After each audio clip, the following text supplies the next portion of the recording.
bibigyan ko po kayo ng dalawang way kung paano mag-alaga ng bulate. Kung meron po kayong ballpen, isulat po ninyo.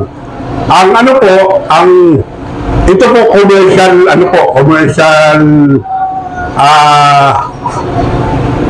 kumbaga po pang commercial to. Malakihan po itong paggagawa ng bulate.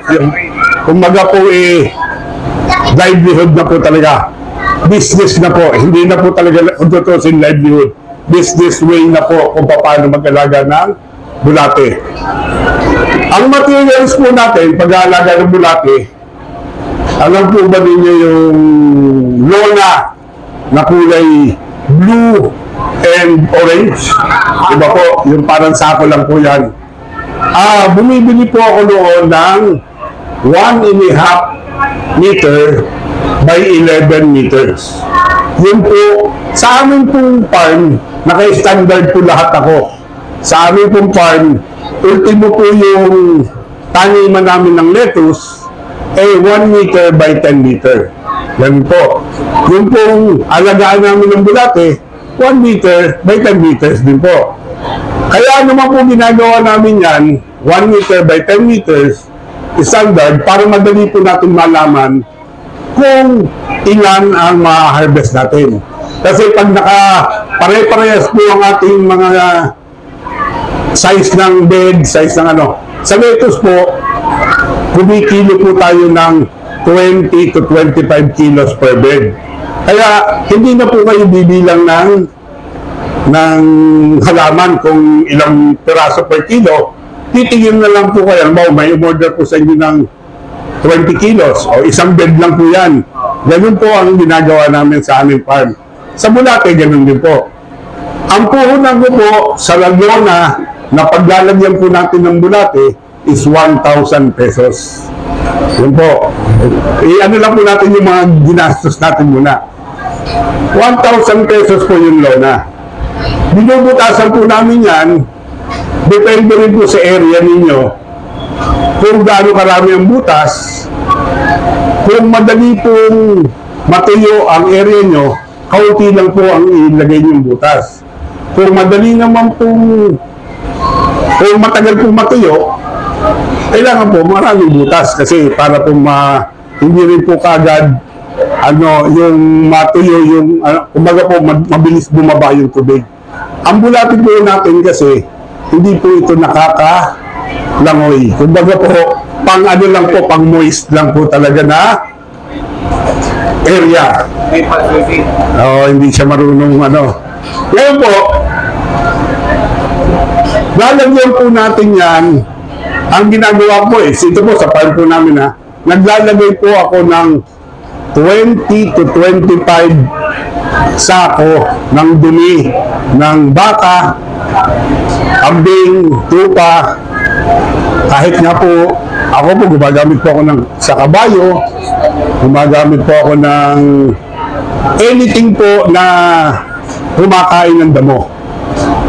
Yun po ang kinukuha ko po, iniipon ko po, bali po 25 sako na dumi ng baka, 50 kilos po usually ang kilo nun. Yan po ay bali po, ang 50 kilos po ay binibili ko po dati po para madali po kwentahin, sabihin natin 50 pesos per kilo. Per sako. Magkano na po yun? Magkano po? 25 bags po.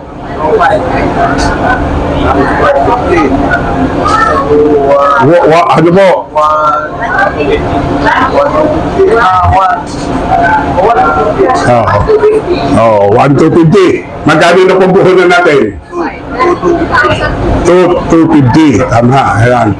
Ilalatan ko po yung dumi ng hayop na 1 by 10 meter. Opo, sa 1 meter by 10 meter. Binalagyan ko lang po yan ng katawan ng saging sa gilid para hindi po tumapon yung yung mga dumi ng hayop na linagay natin sa gitna.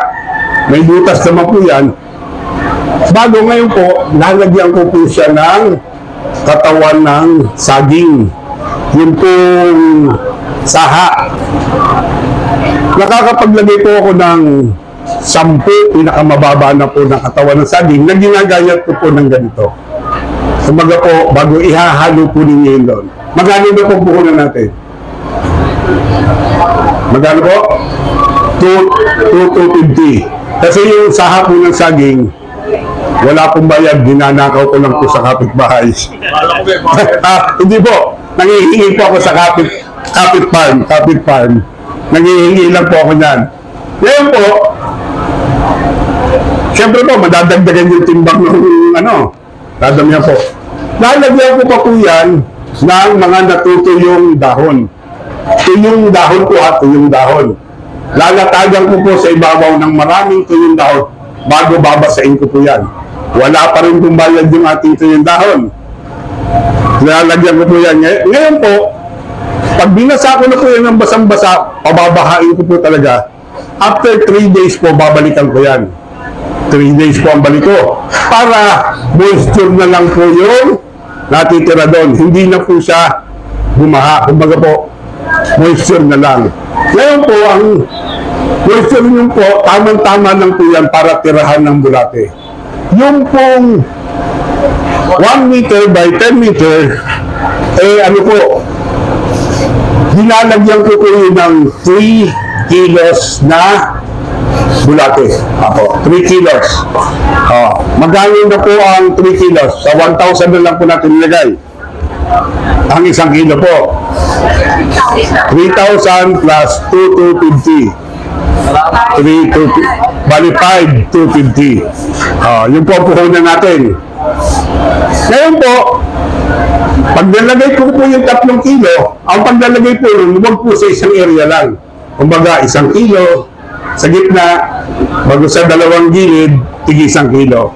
Bahala na po yung bulating kumanap ng kanyang titiran at kakainan.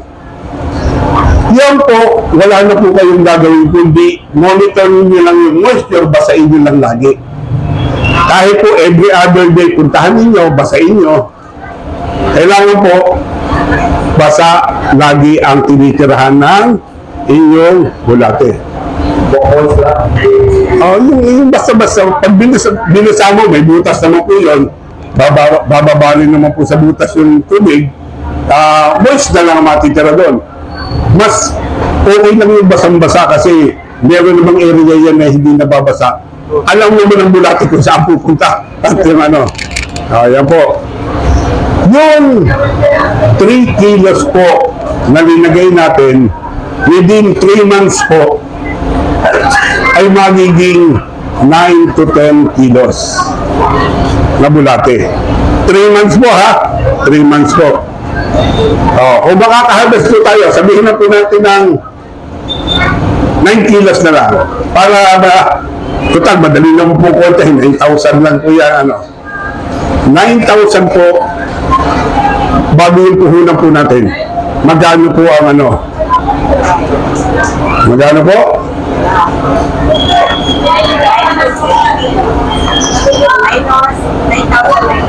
Opo.